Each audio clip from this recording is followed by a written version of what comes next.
Hey guys, welcome back to the channel. Yesterday in our video we picked off about half of our beets, and today we're going to get to pickling them. So if you like pickled beets and you want the recipe for it, we'll get to it next.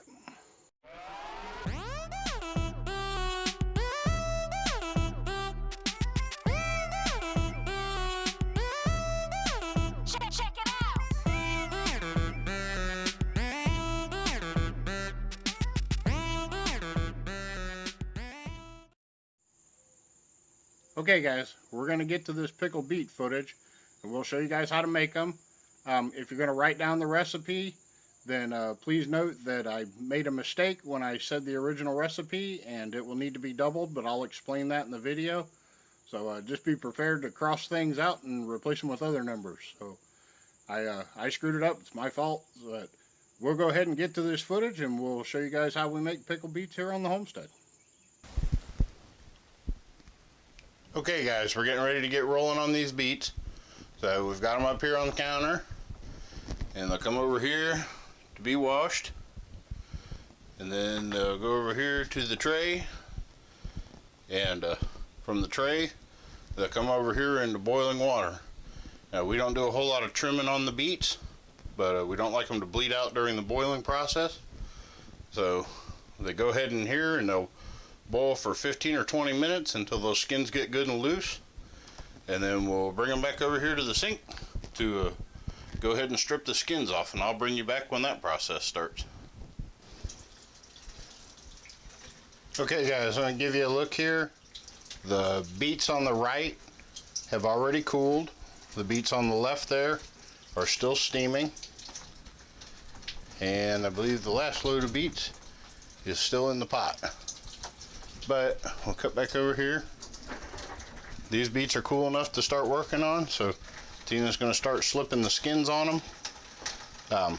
One of the things we do is we leave the taproot and the about an inch of the stems or leaf stems on there, and when we boil them, that way the beets don't bleed out during the boiling process. We like to have a good concentrated beet juice in our canned beets. So, but the beets are soft enough that when you boil them, you're softening the outside about 1/8 of an inch and just down to the pulp, and that loosens it up underneath the skin to where you can peel them off by hand.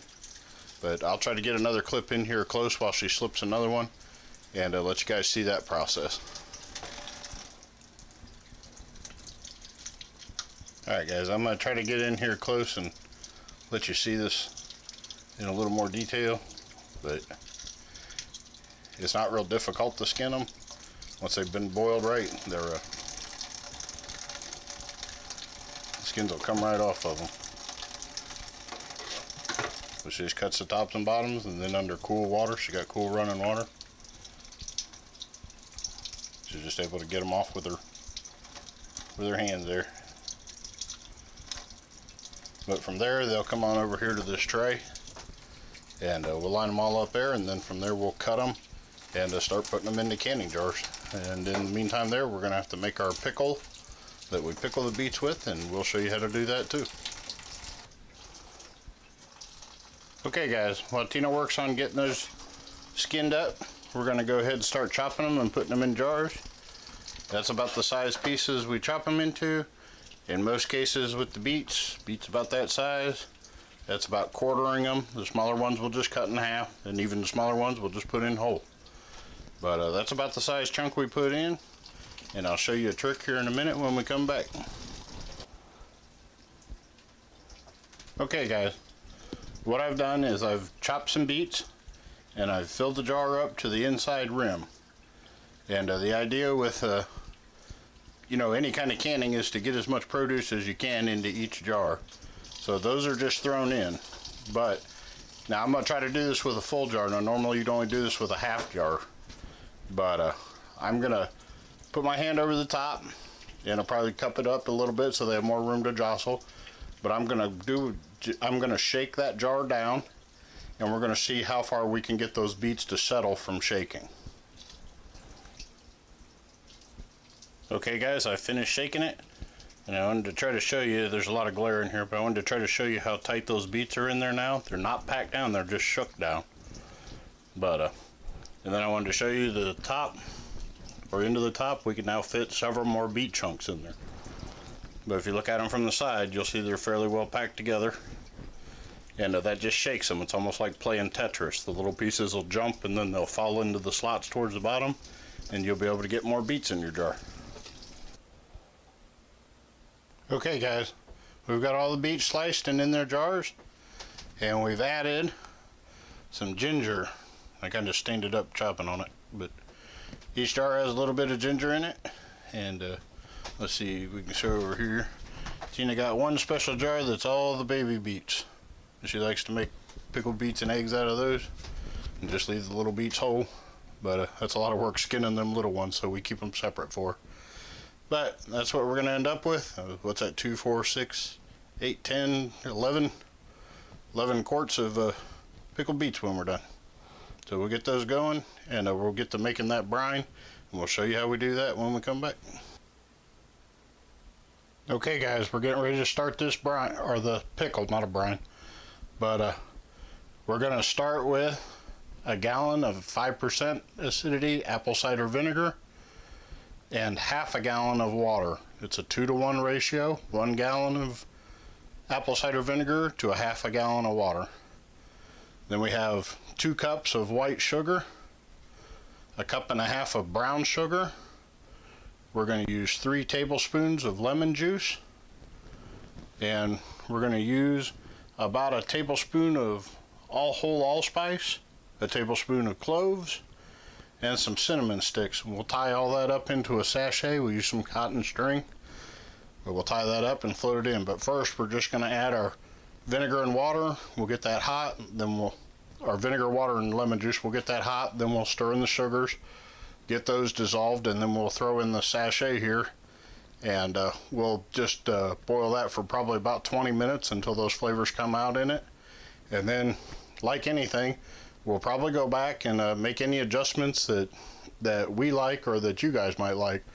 We may add some more sugar, we may add some more brown sugar, but most of the time this is pretty much what we like. So we're going to go with a gallon of vinegar, a half a gallon of water, 2 cups of white sugar, cup and a half of brown sugar, 3 tablespoons of lemon juice, some allspice, some clove, and some cinnamon, and that'll be the base of our pickle. Okay guys, we've got this pickle on the stove and it's warming up, and I need to admit to a mistake. This is actually a double batch of pickle, so you will need to double the white sugar to 4 cups of sugar, and you'll need to double the brown sugar to 3 cups of brown sugar. But you can double the lemon juice too. The lemon juice is just to add a little bit of pluck to them, but I believe that would be 6 tablespoons. But I think we just went ahead and went with a 1/4 cup. So, but anyway, had a little mix up there. It's not going to be. I tasted it, got to stirring it up, wasn't near as sweet as I thought it should be. So I didn't realize it's a double batch. So just go ahead and double the white sugar to 4 cups and double the brown sugar to 3 cups and add an extra splash of lemon juice, and you should be fine. Okay guys, we've had this pickle mixture going here for boiling for about 20 minutes, and we've taken the sachet out of it, and Tina's getting set up and get these canned up here. But we left about an inch of head space, and I'll get out of her way here so she can work. We left about an inch of head space, and they'll go here in the water bath canner. We had the water pre-warmed up, but we'll put them in there and let them boil for about 30 minutes. Then we'll take the lid off and let them sit for about 5 or 10 minutes, and then we'll pull them out and put them on the table. But we'll let Tina go ahead, and she's just doing her thing, getting the bubbles out of them.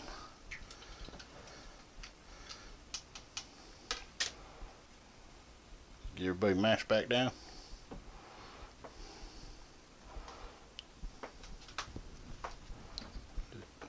She'll get it topped off where she wants it at about 1 inch of head space. Then always want to make sure you wipe the rims of your jars.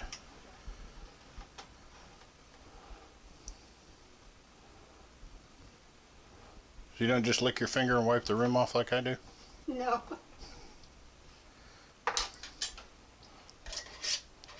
This is why she does this part of the canning. I'm not quite as high tech. But anyway, we're going to finish on through these jars. We had 11 jars, so we're only going to process 6 in the first load and 5 in the second load. We can't get them all in at once, so we're just going to split them up pretty even. But we'll come back when they're ready to come out of the canner, and we'll give you one last look at them there in the canner, and then we'll bring you on back. Okay guys, we've got all 6 jars in here, and like I said, we're splitting the loads 6 and 5, so it'll actually hold 7. But we've got our 6 jars in here. We're going to bring this up to a boil. We've got the burner up on high back here. We'll bring this up to a boil and we'll hold them there for 30 minutes. But one of our viewers pointed out something that I've left out because just our circumstances. But if you'll add a couple of tablespoons of vinegar to your water, that'll help keep the sediment in your water from settling on your jars and making your jars cloudy. But if you'd like to have clear jars, go ahead and splash some vinegar in there. Now, we used to do that, but we have a whole house filtration system on the house now and a water softener, so the jars come out pretty clean. So I've kind of forgotten about it over the years. But if you have trouble with your jars coming out cloudy, a couple tablespoons of vinegar will take care of that sediment for you. Alright guys, these have had the lid off of them for about 5 minutes, and Tina's going to go ahead and start taking them out and setting them on the table here. But you may even hear a couple of them ping. I think I heard one about the time I fired up the camera. But there's one. But we'll set them over here and give you guys a look at them. You can see what the finished product looks like. But that's going to be the pickled beets for the year, and that's how you make them. So I'll be right back with you to wish you guys well, and we appreciate you coming by the channel. Alright guys, that's going to wrap it up for the video. We hope you enjoyed it. We had a great time pickling up the beets, but we'll go ahead and get those finished up. And if you like the video, then go ahead and please hit that thumbs up button. And if you would, leave us a comment down below, or if you have any questions, go ahead and ask those, and we'll try to get to them. We try to answer all the comments here on the channel. And if you like the content here on the channel, then please hit that subscribe button. And down next to the subscribe button is a bell. If you'll click on that bell, that'll send you a notification whenever we release new videos. But we've had a great time, and we enjoy having you guys here at the channel. So come on back, and we'll see you in the next one.